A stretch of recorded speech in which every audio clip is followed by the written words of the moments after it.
Hello, ce que je m'apprête à partager avec vous n'est pas simplement une connaissance, c'est une révélation, un éveil divin qui exige toute votre attention. Trop de gens croient que le fait d'être choisi est un titre à arborer, un badge d'honneur qui ne s'accompagne d'aucune responsabilité. Mais la vérité est bien plus profonde, bien plus significative. Être choisi ne se résume pas à recevoir des faveurs. Il s'agit de porter le poids d'une responsabilité divine. Luc 2 48 déclare: à qui t'on a beaucoup donné, il sera beaucoup demandé. Ce n'est pas juste un verset, c'est une loi divine, une alliance qui régit la vie de ceux qui ont été mis à part. Et voici une vérité que peu vous diront: tout comme vous avez été choisis, vous pouvez aussi être déchus. Oui, vous avez bien entendu, le ciel ne joue pas de favoritisme. Si vous sortez de l'alignement, si vous abandonnez les principes qui vous ont valu d'être choisis, la faveur divine s'éloignera de vous. Ce message n'a pas pour but de vous effrayer, mais de vous réveiller, car trop d'élus supposent que leur appel est permanent, qu'ils resteront en place quoi qu'ils fassent. Peu importe à quel point ils s'égarent, mais la vérité est claire. La sélection divine n'est pas un trophée, c'est un test d'obéissance, un test de discipline. Un test de pureté. Avez-vous déjà ressenti le poids d'être incompris? Avez-vous porté une sagesse si profonde qu'elle vous donnait l'impression d'être plus vieux que votre âge? Avez-vous franchi des portes que personne d'autre ne pouvait voir pour vous retrouver seul de l'autre côté? Si vous acquiescez, ce n'est pas une coïncidence. Ce message vous a trouvé pour une raison. Être choisi ne signifie pas être spécial. Cela signifie être responsable. Cela signifie vivre une vie alignée, humble et obéissante. Et si vous vous écartez trop loin, le ciel réalignera son plan sans vous. C'est pourquoi vous devez protéger ce qui a été placé en vous. Il existe 5 forces invisibles, subtiles, trompeuses et spirituellement dangereuses, qui peuvent vous dépouiller de votre statut d'élu. La plupart des gens ne les voient jamais venir, car elles n'arrivent pas comme des ennemis évidents. Elles se cachent à la vue de tous, dans vos habitudes, vos relations, vos attitudes, voire dans vos propres peurs. Mais aujourd'hui, vous les verrez clairement. Et une fois que vous les aurez vues, vous ne pourrez plus être trompé. La première de ces destructrices silencieuses est l'ego. Le premier voleur des élus, l'ego ne s'annonce pas bruyamment. Il n'arrive pas avec arrogance ou fierté ostentatoire, il s'infiltre discrètement, déguisé en confiance. Enveloppé dans le langage de la maturité spirituelle, il vous murmure que vous êtes plus éclairé que les autres, que vous êtes au-dessus de toute correction, que parce que vous êtes choisi, vous êtes supérieur. C'est la plus grande tromperie. Vous n'avez pas été choisi parce que vous étiez meilleur que les autres. Vous avez été choisi pour servir les autres. Dès que vous commencez à voir vos dons comme une preuve de votre supériorité plutôt que comme des outils de service, vous sortez de l'alignement. Au lieu de vous agenouiller devant la source, vous commencez à vous tenir sur une scène que vous avez construite pour vous-même, oubliant que la lumière que vous portez ne vous appartient pas. L'orgueil et la chute de nombreux élus, il leur fait oublier qui leur a donné leur pouvoir. Il les aveugle face à la correction, il leur fait croire qu'ils sont intouchables, et quand cela arrive, l'onction commence à s'estomper, le ciel ne coule pas à travers un cœur pollué par l'orgueil. Servez-vous ou performez-vous, brillez-vous pour le monde, ou reflétez-vous celui qui vous a appelé. Les véritables élus ne sont pas ceux qui se tiennent le plus haut, ce sont ceux qui s'abaissent le plus. La paresse spirituelle, la dérive lente loin du dessein. Être choisi n'est pas un événement unique, c'est un engagement quotidien. Les dons que vous avez sont comme des graines, mais sans un arrosage quotidien par la prière, la méditation et une communion silencieuse avec Dieu, ces graines se dessécheront. Trop d'élus perdent leur pouvoir, non pas à cause d'un grand échec, mais à cause de petites négligences quotidiennes. Le premier signe est un émoussement du discernement. Le second est une incapacité à percevoir les signaux divins. Le troisième est lorsque la voix autrefois claire du ciel devient distante. Étouffé par le bruit de la vie quotidienne, sans discipline spirituelle, vous devenez spirituellement déshydraté et avant même que vous ne le remarquiez, vous êtes passé d'être mis à part à être comme tout le monde. La discipline n'est pas un fardeau, c'est une bouée de sauvetage. Imaginez qu'on vous remette une épée forgée dans le feu du ciel pour la négliger jusqu'à ce qu'elle rouille et se brise au combat. C'est ce qui arrive lorsqu'un élu abandonne la pratique spirituelle quotidienne. C'est pourquoi Jésus se retirait souvent pour prier. C'est pourquoi Moïse jeûnait avant de recevoir une révélation. C'est pourquoi Paul vivait une vie de discipline, ne permettant jamais à la complaisance de s'installer. Demandez-vous, quand avez-vous pris le temps de vous asseoir en silence pour écouter la voix de Dieu? Quand avez-vous noté un rêve divin? Quand avez-vous prié? Non pas pour demander quelque chose, mais simplement pour vous connecter avec celui qui vous a appelé. Si vous avez perdu ce rythme quotidien, vous dérivez déjà. Et plus vous dérivez, plus il est difficile de revenir. Le coup caché de la négligence. Vous ne perdez pas votre statut d'élu à cause d'un échec catastrophique. Vous le perdez par de petits compromis silencieux. Vous le perdez lorsque vous traitez les dons divins comme s'ils vous appartenaient, au lieu de les considérer comme des trésors empruntés. Vous le perdez lorsque vous cessez d'écouter les instructions divines parce que vous pensez connaître le chemin. Vous le perdez lorsque vous laissez le bruit du monde étouffer les murmures de l'esprit. Ceci, c'est votre appel au réveil. Votre âme est-elle assoiffée ou est-elle saturée de la présence divine? Si vous êtes à sec, la réponse était claire. Retournez à la source. N'attendez pas une crise pour vous rappeler de prier. N'attendez pas un désastre pour vous souvenir de votre besoin de silence. Retournez à l'autel. Agenouillez-vous dans l'humilité. Ouvrez à nouveau votre journal. Parlez à celui qui vous a appelé. Et ensuite, écoutez, car ce qui se passe ensuite dépend de vous.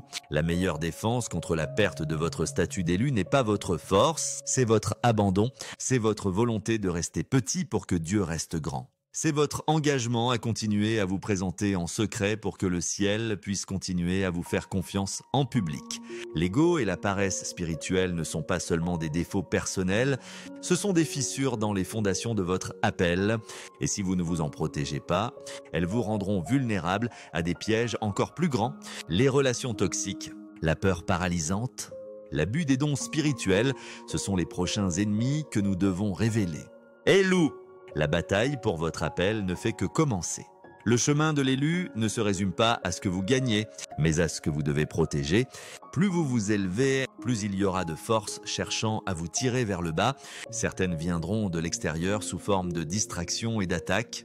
Mais les menaces les plus dangereuses viennent de l'intérieur, celles qui vous affaiblissent lentement jusqu'à ce que vous ne marchiez plus dans la puissance divine. Si vous ne les reconnaissez pas, elles vous dépouilleront de votre onction avant même que vous ne réalisiez ce qui s'est passé. La paresse spirituelle et l'orgueil ne sont que le début. D'autres voleurs silencieux guettent une opportunité d'entrer. Ils n'arrivent pas de pas avec un avertissement. Ils ne s'annoncent pas comme des ennemis. Ils se déguisent en confort, en compagnie, en sagesse. Et avant que vous ne vous en rendiez compte, vous avez dévié de l'alignement sans même le réaliser.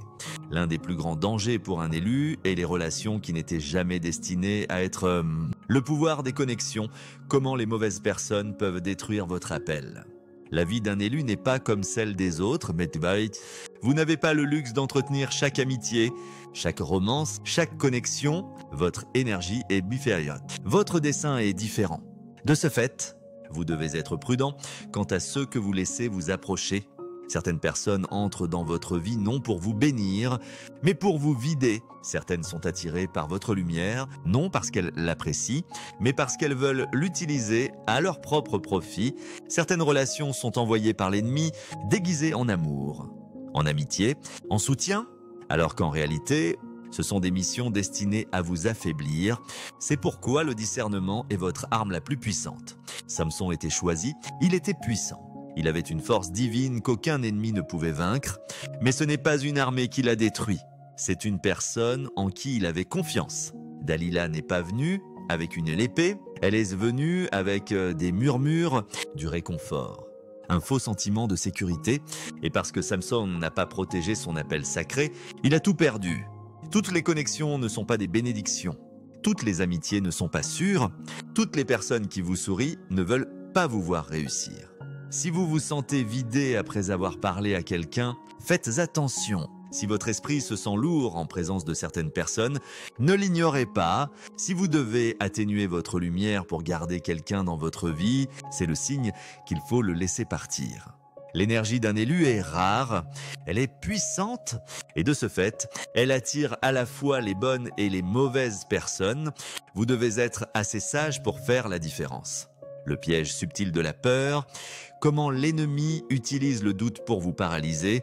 La peur ne se présente pas toujours sous forme de terreur, elle ne ressemble pas toujours à de la panique. Parfois, elle est discrète, elle se manifeste sous forme d'hésitation, de remise en question, de planification sans fin, sans action. Elle vous garde bloqué, attendant le moment parfait, attendant plus de confirmation, attendant une certitude qui ne vient jamais. L'ennemi n'a pas besoin de vous détruire s'il peut vous convaincre de rester immobile. Combien de rêves sont morts à cause de l'attente? Combien d'opportunités ont été manquées à cause du doute? Combien d'élus ont perdu leur chemin parce que la peur leur a dit qu'ils n'étaient pas prêts? La peur est une menteuse. Moïse se sentait inapte à diriger. Il a dit à Dieu qu'il n'était pas un bon orateur. Il s'est concentré sur sa faiblesse plutôt que sur son onction. Mais Dieu ne l'a pas choisi parce qu'il était parfait. Dieu l'a choisi parce qu'il était obéissant. David était jeune, trop petit pour porter l'armure d'un guerrier, trop inexpérimenté pour être sur le champ de bataille, mais Dieu ne l'a pas choisi pour sa taille, Dieu l'a choisi pour sa foi. L'ennemi murmure que vous n'êtes pas prêt parce qu'il sait que vous l'êtes, mais Ayuma, il vous dit d'attendre parce qu'il sait que c'est maintenant le moment, il amplifie vos défauts parce qu'il sait que votre pouvoir est plus grand que vous ne le réalisez, vous n'avez pas besoin de vous sentir prêt pour être choisi. Vous n'avez pas besoin d'être parfait pour entrer dans votre mission. Vous n'avez pas besoin d'attendre que tout ait du sens avant de bouger. La foi agit en premier, la foi avance même quand la peur hurle de rester immobile.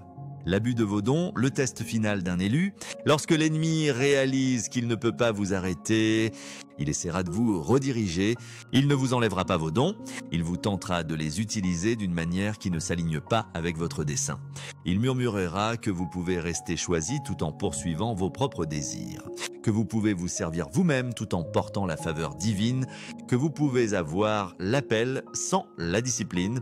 C'est le test final d'un élu. Saül était oint, il était appelé à être roi, mais il a laissé le pouvoir le corrompre. Il a commencé à agir en dehors des instructions divines. Il a utilisé sa position pour lui-même au lieu de servir le dessein de Dieu, et à cause de cela, il a tout perdu. Judas était choisi. Il marchait aux côtés de Jésus, il a vu des miracles, ressenti la présence divine, porté le message du royaume, mais pour un sac d'argent, il a vendu sa propre destinée. Les dons sans obéissance sont dangereux, l'onction sans humilité est destructrice, le pouvoir sans discipline mène à la chute. C'est pourquoi certains commencent fort mais ne finissent pas.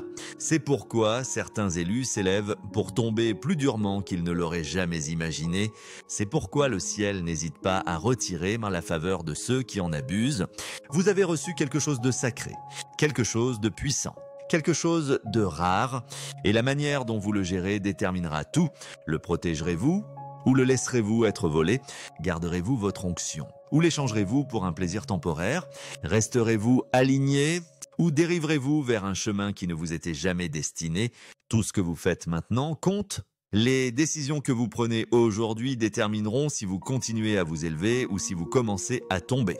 Il n'y a pas d'entre-deux, pas d'engagement à moitié. Vous marchez soit dans l'alignement, soit vers la destruction. C'est le moment où vous décidez, le moment où vous prenez vos responsabilités, le moment où vous protégez ce qui a été placé en vous, car si vous ne le protégez pas, vous le perdrez.